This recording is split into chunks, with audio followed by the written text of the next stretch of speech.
Dining tables are one of the most expensive furniture pieces that we buy for our home. Often, it's made using a hardwood of some sort, which means high quality and high end. And as a result of its size, it becomes a statement piece. For this project, I wanted to challenge myself by using very basic materials like MDF and plywood, as well as wood veneer, to create something that is still high-end and long-lasting. Because of the tight budget, I needed to make sure I'm efficiently using my time, and there isn't a more efficient machine in my shop than the CNC. So I created a file to make the round top and the structure for my base. I nested all the pieces into 24 by 48 inch panels, which was the maximum bed size, and the CNC did the rest. Once the pieces were milled, I used the router to trim off all the tabs.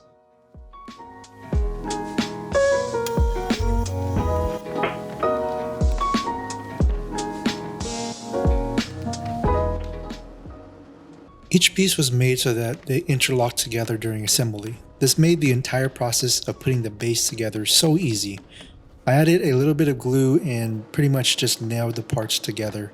This gave me the frame for the base that I then wrapped in MDF and plywood later on.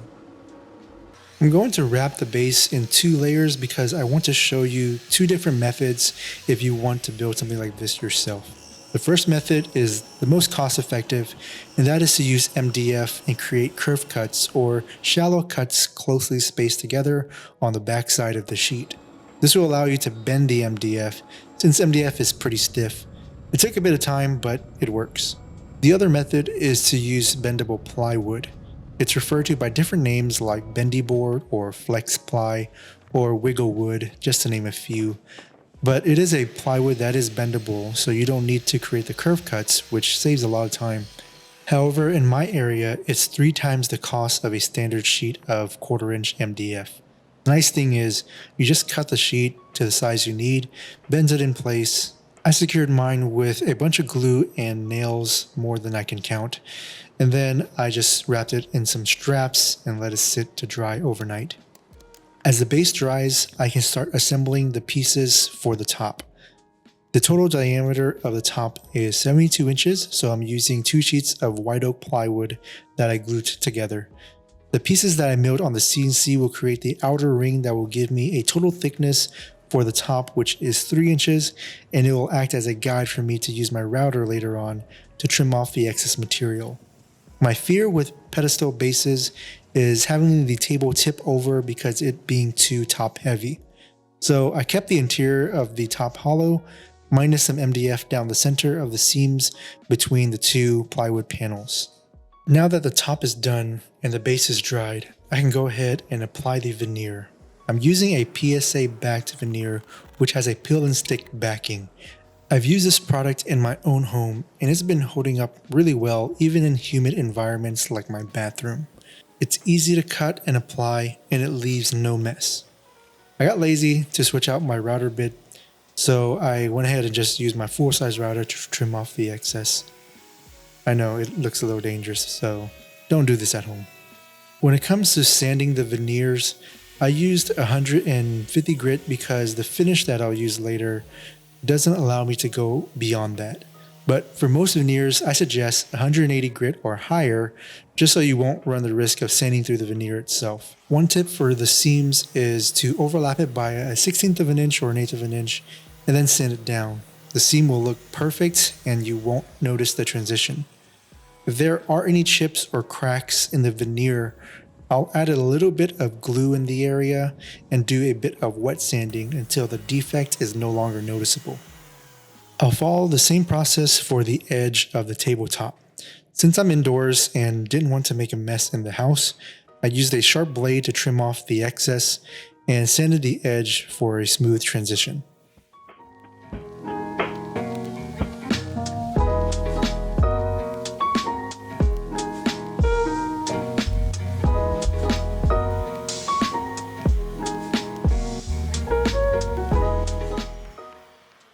I needed to figure out a way to secure the base to the top.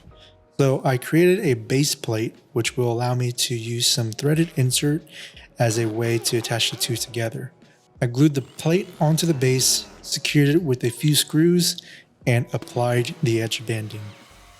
For a hollow base, this thing was incredibly heavy. I slid the base onto the bottom side of the tabletop and located the placement for the threaded inserts. The hole is slightly undersized so that the inserts can thread into the wood. I added a little bit of CA glue to help keep them in place as well. The final step is to add the finish. I'm using Rubio Monocoat Precolor Intense Black, which is pretty much a stain, and it's the same stain that I used in the client's living room project, which you can see here.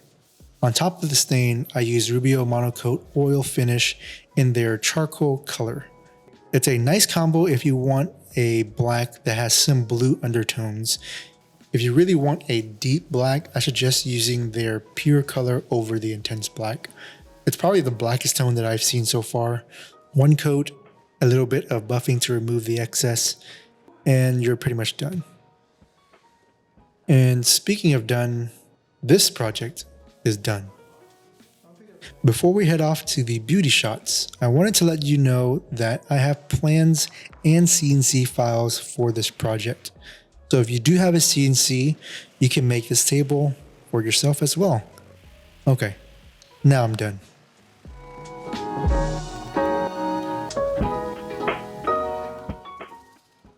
I try not to look at constraints as something to be avoided. It forces me to think creatively in order to find solutions that may not be conventional and outside of my comfort zone. I don't often work with veneers, and although I still think solid hardwood is a better option, I'm really happy with how this turned out.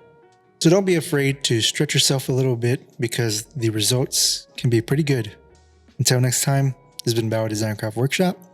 See ya.